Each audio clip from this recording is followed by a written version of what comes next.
Hi, it's Nicole. I started my 2024 poetry journey with the early 19th century English poet, John Clare. I'll introduce him with a few key facts, then I'll read you a poem of his from this collection and share some of my thoughts. Lastly, I'll read you a short letter from Charles Lamb to John Clare, giving his opinion and advice on Clare's poetry and eating frogs. John Clare is known as the peasant poet and the English Burns, but he never became a household name like Robert Burns. Jonathan Bate wrote a biography of John Clare and described him as the greatest labouring class poet that England has ever produced. No one has ever written more powerfully of nature, of a rural childhood, and of the alienated and unstable self. John Clare was born the son of a farm labourer in 1793. To put that into context, he was born about 20 years after Wordsworth, Coleridge, Charles Lamb, and Hazlitt. All these guys were born in the 1770s. And he was born 1 year after Shelley, and Keats was born 2 years later than Clare. Clare lived a long life. He died in 1864 at age 70. People would have been reading Victorian novels by Charles Dickens, George Eliot, and Anthony Trollope by that point. In fact, Clare just missed the publication of Alice's Adventure in Wonderland by Lewis Carroll. But I'm not sure if Clare would have had access to it even if he lasted 1 more year. He was born in Helpston, a village between Cambridge and Nottingham, and remained for the last 20 years of his life in Northampton General Lunatic Asylum. John Clare had serious depression. Jonathan Bate believes if John Clare was alive today, he would be diagnosed with bipolar disorder. Clare published 2 poetry collections in his late 20s and was introduced to the literary circle in London, including Coleridge, Charles Lamb, and Hazlitt. His mental health issues started when he was in his early 30s. After publishing 2 more books at the age of 44, Clare was first admitted to a private lunatic asylum by authority of his wife, then Northampton General Lunatic Asylum. Clare carried on writing poems to the end of his life. I first heard about John Clare from Mad About Shakespeare and learned more about him recently from this book, John Clare, Selected Poems, edited by Jonathan Bate. I love the introduction written by Jonathan Bate. I love how clear, beautiful, and passionately he writes. There's an interesting paragraph in the introduction that contrasts John Clare's and John Keats' Nightingales. It says, "So much depends upon what you want from poetry. If you want to know what a nightingale's nest is like in its intricate particularity, you should read Clare. Whereas if you want your nightingale to be a symbol of the eternal beauty of the poet's song, you should read Keats." John Clare and John Keats were born within a couple of years of each other and shared a publisher, John Taylor, who was also a generous friend to both of them. The 2 young poets admired each other's work, but Clare thought that Keats wrote about nature like a townie. Quote, "He keeps up a constant allusion or illusion to the Grecian mythology." While Keats thought that in Clare, quote, "the description too much prevail over the sentiment." I read John Keats' Ode to Nightingale after I read this. I also found that Coleridge has a poem called Nightingale too. It's interesting to see the poems of these contemporaries side by side on the same subject. I'll read you The Nightingale's Nest by John Clare and share some thoughts as I go. The Nightingale's Nest was published in 1835 in his 4th book called The Rural Muse. Jonathan Bate calls it one of the works of Clare's maturity. "Up this green woodland ride, let's softly rove and list the nightingale. She dwells just here. Hush, let the wood gates softly clap, for fear the noise might drive her from her home of love. For here I've heard her many a merry year, at morn, at eve, nay, all the livelong day, as though she lived on song. This very spot, just where that old man's beard all wildly trails rude arbors o'er the road and stops the way, and where that child its bluebell flowers has got, laughing and creeping through the mossy rails. There have I hunted like a very boy, creeping on hands and knees through matted thorn, to find her nest and see her feed her young. And vainly did I many hours employ, all seemed as hidden as a thought unborn. I like John Clare from the first line. Up this green woodland ride, let's softly rove and list the nightingale. According to everything I read about him, he dearly loves his native land and the nature, but he's happy to share it and take me with him, as if that's the most natural thing in the world. Let's softly rove. It's going to be an intimate and leisurely walk. And where those crimping fern leaves ramp among the hazel's underboughs, I've nestled down and watched her while she sung, and her renown has made me marvel that so famed a bird should have no better dress than russet brown. Her wings would tremble in her ecstasy, and feathers stand on end as 'twere with joy, and mouth wide open to release her heart of its out-sobbing songs. The happiest part of summer's fame she shared, for so to me did happy fancies shapen her employ. But if I touched a bush or scarcely stirred, all in a moment stopped. I watched in vain. The timid bird had left the hazel bush, and at a distance hid, to sing again. Lost in a wilderness of listening leaves, rich ecstasy would pour its luscious stream till envy spurred the emulating thrush to start less wild and scarce inferior songs. For while of half the year care him bereaves to damp the ardour of his speckled breast, the nightingale to summer's life belongs, and naked trees and winter's nipping wrongs are strangers to her music and her rest. To be honest, I didn't know how nightingales look or sound like, so I searched on YouTube to see. Her wings would tremble in her ecstasy, and feathers stand on end as 'twere with joy, and mouth wide open to release her heart of its out-sobbing songs. It's a really accurate description, and it's astonishing the range of sounds the bird can make. I also share Claire's marvel that so famed a bird should have no better dress than russet brown. I love that line. Nightingale is such a pretty name, but the bird looks so ordinary. Her joys are evergreen, her world is wide. Hark, there she is as usual, let's be hush. For in this blackthorn clump, if rightly guessed, her curious house is hidden.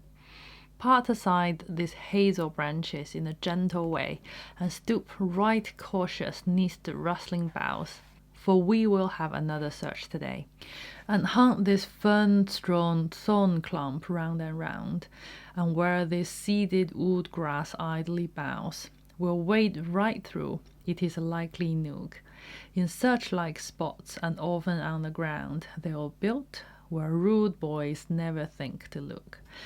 I, as I live, her secret nest is here, upon this white thorn stump. I've searched about for hours in vain. There, put that bramble by, nay, trample on its branches, and get near. Hark, there she is as usual, let's be hush, for in this blackthorn clump, if rightly guessed, her curious house is hidden. It gives the sense that Clare is taking the reader with him. He says, hark, and we listen, and he says, there she is. We look as he points. We obey his instructions when he says, let's be hush. He shares his secret knowledge that if rightly guessed, her nest is right here in this blackthorn clump.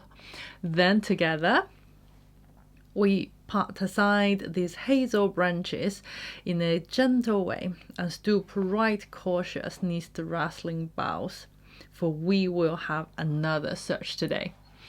He walks slightly in front as he quietly speaks to you, and he finds it. As I live, her secret nest is here, upon this white thorn stump. I think that means stump. I've searched about for hours in vain. There, put that bramble by. Nay, trample on its branches and get near. Initially, I found the line "I've searched about for hours in vain" a bit odd, especially after he just says he finds the nest. But I think he's talking to me, the reader, who hasn't spotted the nest by this point and is getting impatient with my uselessness at seeing the obvious. Where is this nest? Why can't I see it? So he adds, "Oh, don't get worked up. I've searched about for hours in vain." And he gives me a little bit more help. There, put that bramble by. Not there. Stand on its branches and get closer. And now I can see it. I can almost feel the thorn bush scratching my arms. It feels very immediate. How subtle is the bird? She started out and raised a plaintive note of danger nigh, ere we were past the brambles, and now near her nest she sudden stops, as choking fear that might betray her home. So even now we'll leave it as we found it. Safety's guard of pathless solitudes shall keep it still. See there, she's sitting on the old oak bough, mute in her fears. Our presence does retard her joys, and doubt turns every rapture chill. Sing on, sweet bird, may no worse hap before thy visions than the fear that now deceives. We will not plunder music of his dower, nor turn this spot of happiness to thaw, for melody seems hid in every flower that blossoms near thy home. These harebells all seem bowing with the beautiful in song, and gaping cuckoo flower with spotted leaves seems blushing with the singing it has heard. He says, we'll leave it as we found it, and our presence doth retard her joys. And sing on, sweet bird, may no worse hap before thy visions than the fear that now deceives. As soon as we find it, Clare hurries us away because he feels the nightingale's choking fear. We might love to see and hear the bird, but the bird doesn't want us here. We're intruding on her privacy and making her nervous. He gives her a lovely parting wish, and we feel how gentle he is.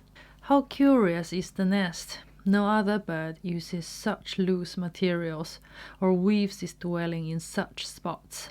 Dead oaken leaves are placed without, and velvet moss within, and little scraps of grass, and scant and spare what scarcely seem materials, dung and hair. For from men's haunts she nothing seems to win, yet nature is the builder, and contrives homes for her children's comfort even here, where solitude's disciples spend their lives unseen, save when a wanderer passes near that loves such pleasant places. Deeper down the nest is made, a hermit's mossy cell. Snug lie her curious eggs in number 5, of deadened green or rather olive brown. And the old prickly thorn bush guards them well. So here we'll leave them, still unknown to wrong, as the old woodland's legacy of song. But he's too curious to leave just yet. How curious is the nest? He gives the nest and the 5 eggs a quick peek before he leads me out of the bush. So this is The Nightingale's Nest by John Clare. Do you remember earlier I said Clare published 2 poetry collections and got to meet Charles Lamb in London? He sent Charles Lamb his books and a few other things as a present, and this letter was Charles Lamb's reply. To John Clare. In their house, 31st of August, 1822. Dear Clare, I thank you heartily for your present. I am a inveterate old Londoner, but while I am among your choice collections, I seem to be native to them and free of the country. The quantity of your observation has astonished me. What have most pleased me have been recollections after a ramble and those Gronga Hill kind of pieces in 8-syllable lines, my favourite measure, such as Cooper Hill and Solitude. In some of your storytelling ballads, the provincial phrases sometimes startle me. I think you are too profuse with them. In poetry, slang of every kind is to be avoided. There is a rustic cockneyism, as little pleasing as ours of London. Transplant Acadia to Helpstone. The true rustic style, the Acadian English, I think is to be found in Shenstone. Uti's schoolmistress, the prettiest of poems, have been better if he had used quite the goodie's own language. Now and then a home rusticism is fresh and startling, but where nothing is gained in expression, it is out of tenor. It may make folks smile and stare, but the ungenial coalition of barbarous with refined phrases will prevent you in the end from being so generally tasted as you deserve to be. Excuse my freedom and take the same liberty with my puns. I send you 2 little volumes of my spare hours. They are of all sorts. There is a Methodist hymn for Sundays and a farce for Saturday night. Pray give them a place on your shelf. Pray accept a little volume, of which I have a duplicate, that I may return in equal number to your welcome presents. I think I am indebted to you for a sonnet in the London for August. Since I saw you, I have been in France and have eaten frogs, the nicest little rabbity things you ever tasted. Do look about for them. Make Mrs. Clare pick off the hind quarters, boil them plain with parsley and butter. The fore quarters are not so good. She may let them hop off by themselves. Yours sincerely, Charles Lamb. That's all for today. Thank you for watching. I'll see you in my next one.